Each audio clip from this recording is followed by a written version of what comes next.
So I went on a nice long walk in the Peak District. There's loads of walks because I'm in the Midlands. There's loads of walks all around, and I really should have started taking up doing walks before because they are refreshing. And this one was actually more of a it looked like Sherwood Forest, how you would imagine Sherwood Forest. That's how this one was. And but yes, feeling in an okay mood, and I'm happy because I was under 8 stone for the first time. And I decided to celebrate by buying 12 of these. They're only 50p. There's a shop that sometimes reduces them. Whenever they do reduce them, I want to buy all of them. I tamed myself. I only bought 3 packets, but I could have bought more, and that's annoying because the thing is you have to eat them up within like 3 days really, otherwise they go hard. These ones last 3 days, but the chocolate ones, they kind of go hard, so you have to eat them the soonest. So I bought 4 chocolate ones and 8 of those. But yes, I'm happy because I feel like I'm getting my weight back. It's these bits that I'm worried about. No one seems to have them.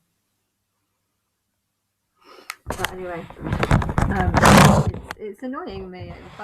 Those bits bug me because most people don't seem to have them, and there's this annoying picture in the gym where this girl does not have them, and I'm just like, ugh. But yeah, um, I am actually kind of annoyed today, Bob, because my uncle was supposed to be coming, and he told me 6, and I knew I was late because of the coach. We left at 5 promptly, but we were quite a bit further away than what I thought.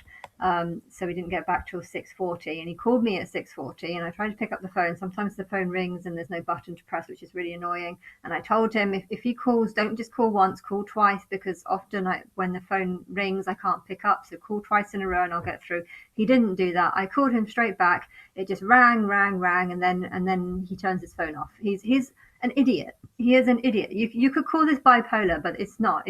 He's an idiot because he doesn't know how to use his phone. And if I tell him something as basic as, if you try and call me and the phone cuts off, just call twice, or wait for me, acknowledge that I'm going to call you back, and pick up your phone.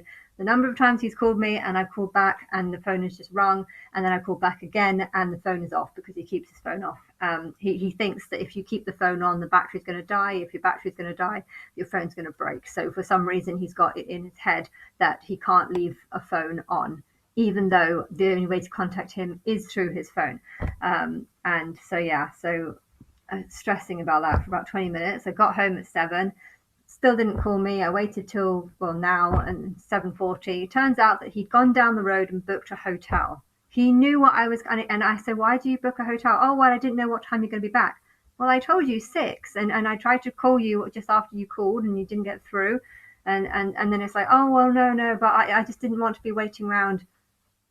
But you could have gone. He went down to this hotel, which is in a scrapyard. It's across the road from a scrapyard and metal junk. There's a scrapyard, a junkyard, and it's a really horrible street, horrible area. It's a tiny, shitty hotel. It's not a nice hotel. £45. It's not expensive, but he's been living off the government. He's living off funding mental illness payments and stuff, and it's just so annoying because my house is quite nice. There's a whole bedroom, and the house is empty. And okay, it's a good thing maybe him not being here because he's not bright, but things like this just really annoy me. This is not mental illness. This is, I'm too lazy to sit in the garden for 20 minutes, or I'm too mentally ill that I can't call you back. I tried to call someone, the phone didn't pick up. Now I'm going to just go and book a hotel because I don't want to wait around, even though Anna could just be 10 minutes away. And I did tell him I'm going to be back at 6, and okay, I was an hour late, but I wasn't going to be 2 or 3 hours late, and just so this is not bipolar. This is someone who's been on lithium all their life and now has no brain cells and therefore can't think. I don't know what you've done to him. I don't know what lithium has done to him, but he's been on heavy lithium all his life, and now he just has no ability to think properly. And you can call it mental illness. What is mental illness? It is stupidity mental illness, probably. It's something that medicine is not going to fix. Medicine's going to make it worse. And I don't believe that.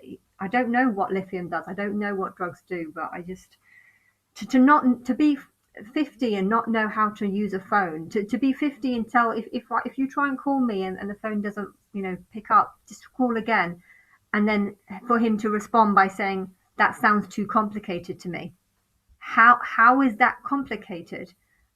I'm coming back. I'm going to be back at 6. I might be later. I might be 7, but I think I didn't say 7 because I didn't want him to not come or something. Like sometimes if he wants to come at 2 and I say I'm not back till 6, he might say, well, I'm not going to come because that's too late, even though it's not too late. I mean, sometimes he does that and stuff, but it's stupidity. I think he did generally want to stay in the hotel, but why would you want to stay in the hotel anyway? I I